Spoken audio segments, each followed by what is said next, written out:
एमका और तेजस के इंजन पर रौब झाड़ने वाला अमेरिका अचानक भारत के सामने क्यों बिछ गया? अमेरिका ने भारत को ऑफर कर दिया ऐसा अत्याधुनिक F-35 वर्जन जो आज तक किसी देश को देखने तक को नहीं मिला। जैसे ही भारत ने रूस के Su-57 में दिलचस्पी दिखाई, वैसे ही अमेरिका की सबसे बड़ी डिफेंस कंपनी भारत के दरवाजे पर आकर झुक गई। जो अमेरिका कल तक भारत को F-16 का नया रूप F-21 बेचने की कोशिश कर रहा था, वही अब छठी पीढ़ी की 80% टेक्नोलॉजी देने को क्यों तैयार हो गया? और वो फ्रांस, जो हमेशा टेक्नोलॉजी ट्रांसफर और सोर्स कोड के नाम पर बहाने बनाता रहा, आज भारत में पूरा का पूरा राफेल फाइटर जेट बनाने को क्यों राजी हो गया? ये कोई मामूली बात नहीं, ये उस नए भारत की कहानी है जिसने अमेरिका और फ्रांस जैसे दिग्गजों को अपनी शर्तों पर लाने पर मजबूर कर दिया है।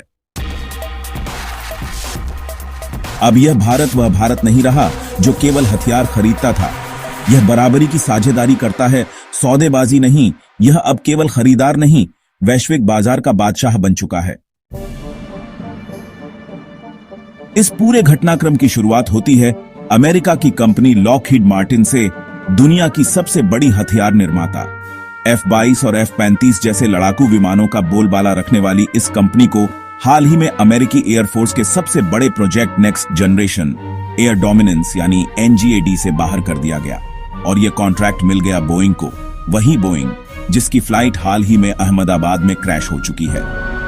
अब अमेरिका का अगला छठी पीढ़ी का लड़ाकू विमान होगा F-47 और वह बनाएगी बोइंग, न कि लॉकहीड मार्टिन। यह सिर्फ एक सौदा नहीं था, यह उनकी बादशाहत पर सीधा प्रहार था।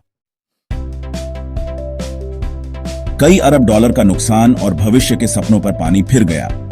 लॉकहीड मार्टिन ने अब अपने सबसे शक्तिशाली विमान F-35 को ही फिर से इतना ताकतवर बनाने की ठानी कि वह दुनिया का सबसे खतरनाक फाइटर बन जाए, और इसका सबसे बड़ा टारगेट था भारत। कंपनी के CEO जिम टेकलेट ने ऐलान किया कि F-35 को इतना उन्नत किया जाएगा कि वह 5वीं प्लस जनरेशन का फाइटर बन जाएगा, जिसमें छठी पीढ़ी की 80% ताकत होगी, लेकिन कीमत सिर्फ आधी होगी। सोचिए, जहां एक F-47 की कीमत लगभग 2,500 करोड़ रुपए होगी, वहीं यह नया F-35 वर्जन भारत को मात्र 1,200 करोड़ रुपए में मिलेगा। अब जानिए इसके 4 सबसे बड़े बदलाव। पहला, बेहतर स्टेल्थ क्षमता। इसमें नई रडार सोखने वाली कोटिंग और मटेरियल लगेगा, जिससे यह रडार पर लगभग अदृश्य बन जाएगा। नया इंजन डिजाइन भी रडार सिग्नेचर को बेहद कम कर देगा। दूसरा, AI और एडवांस सेंसर्स F-35 में अब आर्टिफिशियल इंटेलिजेंस युक्त डिजिटल ब्रेन होगा और पैसिव इंफ्रारेड सेंसर्स होंगे जो बिना सिग्नल भेजे दुश्मन को मीलों दूर से पहचान लेंगे। तीसरा, लॉयल विंगमैन टीमिंग। यह अकेला नहीं लड़ेगा, बल्कि साथ में ड्रोन की पूरी फौज होगी। कुछ निगरानी करेंगे, कुछ दुश्मन के रडार को जाम करेंगे और कुछ हथियारों से लैस होंगे। चौथा, ऑप्शनल पायलट मोड। इस विमान को पायलट के साथ या बिना पायलट के भी उड़ा सकते हैं। इसे सीधे ड्रोन की तरह भी खतरनाक मिशन पर भेजा जा सकता है। और यह ऑफर अमेरिका ने भारत को गवर्नमेंट टू गवर्नमेंट डील के तहत सीधा दिया है, किसी आम टेंडर से हटकर। अब बात करते हैं फ्रांस की। जैसे ही अमेरिका का यह ऑफर आया, फ्रांसीसी अधिकारी चौकन्ने हो गए। उन्हें डर था कि भारत का 114 लड़ाकू विमानों का टेंडर अब हाथ से निकल सकता है। फ्रांस, जो पहले ही भारत को 36 राफेल दे चुका है और नौसेना के लिए 26 और देने वाला है, अब यह दांव हारना नहीं चाहता था। इसलिए उसने वह किया जो आज तक किसी देश के लिए नहीं किया। भारत में राफेल के पंख यानी विंग्स बनाने को तैयार हो गया। इतना ही नहीं, 5 जून 2025 को भारत और फ्रांस के बीच एक ऐतिहासिक समझौता हुआ, जिसके तहत राफेल का फ्यूजलाज यानी उसका ढांचा अब टाटा एडवांस्ड सिस्टम्स की हैदराबाद फैक्ट्री में बनेगा। वर्ष 2028 तक हर महीने 2 राफेल ढांचे भारत में तैयार होंगे।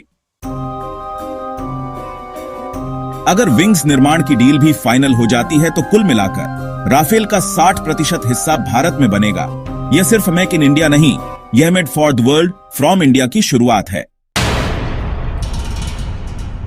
अब सवाल है, यह सब अचानक क्यों हो रहा है? जवाब है, नया भारत। अब यह वही भारत नहीं है जो उधार की तकनीक के लिए हाथ फैलाता था। यह 2025 का भारत है, सबसे तेजी से बढ़ती अर्थव्यवस्था, वैश्विक राजनीति की एक मजबूत ताकत, और अब जो कहता है डील करनी है तो हमारी शर्तों पर करो। भारत ने एमआरएफए टेंडर को एक चारा बना दिया, जिससे अमेरिका और फ्रांस जैसी बड़ी कंपनियां अपनी सबसे उन्नत तकनीक भारत में लाने को मजबूर हो गईं।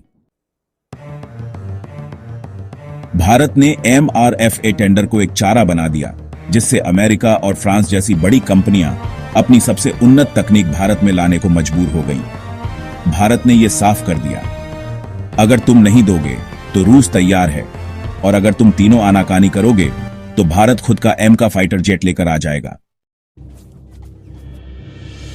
भारत ने राफेल में अपनी स्वदेशी मिसाइलें अस्त्र और रुद्रम एक इंटीग्रेट कर दुनिया को दिखा दिया कि हम दूसरों पर निर्भर नहीं, हम तुम्हारी तकनीक को अपनी जरूरत के अनुसार ढाल सकते हैं। यही आत्मनिर्भरता, यही आत्मविश्वास, यही राष्ट्रवाद है जिसने अमेरिका और फ्रांस जैसी ताकतों को भारत के सामने झुकने पर मजबूर कर दिया। अब फैसला आपके हाथ में है दोस्तों, भारत को क्या चुनना चाहिए? अमेरिका का F-35 जिसमें है 80% छठी पीढ़ी की ताकत, फ्रांस का राफेल जिसका 60% हिस्सा भारत में बनेगा, या फिर रूस का Su-57 जो किसी भी वक्त भारत को मिल सकता है? अपनी राय नीचे कमेंट में जरूर बताएं। वीडियो को लाइक, सब्सक्राइब और अपने दोस्तों तक जरूर शेयर करें। जय हिंद, वंदे मातरम।